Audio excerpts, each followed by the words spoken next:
पुराने समय की बात है। एक छोटे से गांव में एक गरीब कोयला बेचने वाला रहता था जिसका नाम रामू था।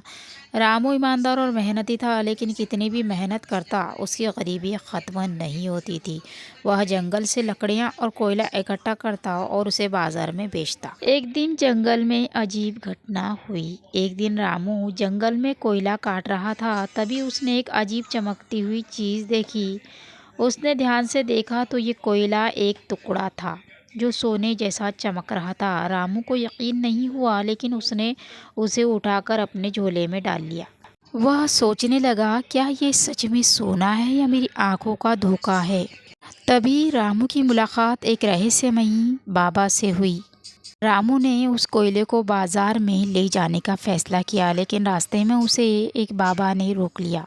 साधु बाबा ने रामू को रोका और कहा, बेटा, तुम जो अपने झोले में लिए जा रहे हो वो साधारण कोयला नहीं है।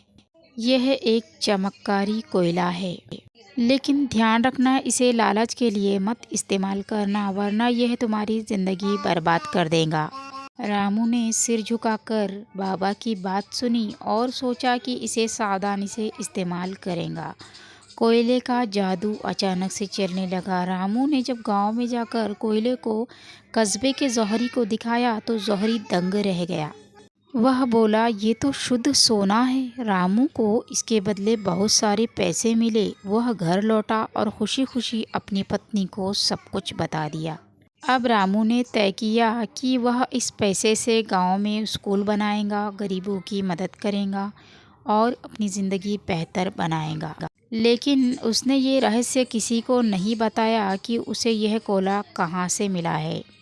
रामू का एक लालची पड़ोसी भी था, भोलू, जिसने ये सब देख लिया।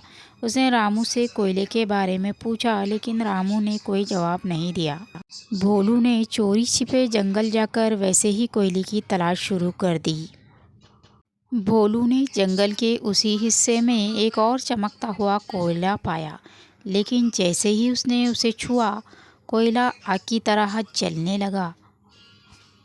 भोलू पूरी तरह डर गया और फिर वहाँ से भाग निकला। ये कहानी आपको कैसी लगी कमेंट बॉक्स में ज़रूर बताएं, और कहानी का संदेश क्या है कमेंट में ज़रूर कहें।